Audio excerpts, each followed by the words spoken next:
আমরা আছি নরসিংদী জেলার মনোহরদী উপজেলাতে। এটা হচ্ছে পানের বরাগ। এখানে আপনারা দেখতে পাচ্ছেন সুন্দর সুন্দর পান গাছ। এগুলো কিভাবে গাছগুলা যত্ন করে লালন পালন করতেছে, খুবই সুন্দর। এই যে দেখেন, সারিবদ্ধভাবে গাছগুলো রোপণ করা হয়েছে। উপরে ছাদের মতো, চালের মতো দেয়া আছে, যাতে রৌদ্র ওইভাবে ক্ষতি করতে না পারে।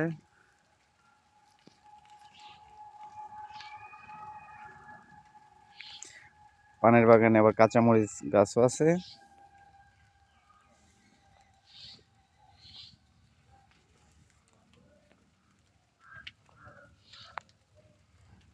পান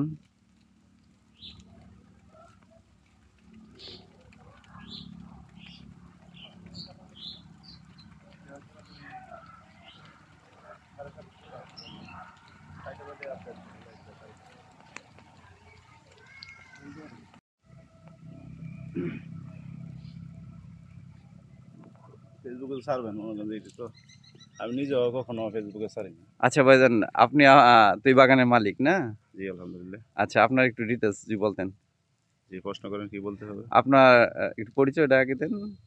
জি পরিচয় মোহাম্মদ হাবিবুর রহমান, মনোহরদী চালাকচর, এই আর কি। আচ্ছা, এই বাগানটা কত বছর যাবত আপনি করতেছেন?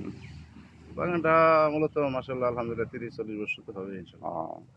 আচ্ছা, এই বাগান মানে এটা কিভাবে করতে হয় বা পানগুলো কিভাবে উঠে কতদিন লাগে একটু বিস্তারিত যদি বলতেন। এই যে নতুন করে রোপণ করতেছি, এটা আমাদের ফাল্গুন চৈত্র মাসে অটোমেটিক ইনশাআল্লাহ পান আসতে থাকবে।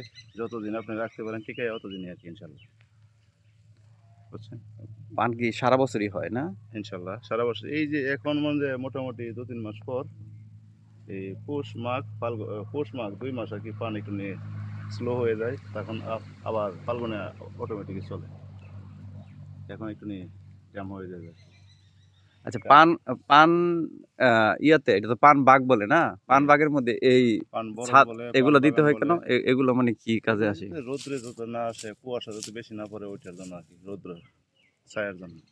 আচ্ছা, আর আপনি যদি কিছু মনে না করেন, এখানে কতটুকু জায়গাতে আপনি এটা করছেন? এটা 37.5 শতাংশ। 37.5 শতাংশ। জি এখানে বাৎসরিক কিরকম প্রফিট আসে আপনার? মানে একটা মানুষ কি সে এইটা করে চলতে পারে না? আলহামদুলিল্লাহ। আচ্ছা আচ্ছা আচ্ছা, আপনাকে অনেক ধন্যবাদ। ওকে ভাই, আপনার জন্য শুভকামনা। ইনশাআল্লাহ দোয়া করবেন। আসসালামু আলাইকুম। ওকে।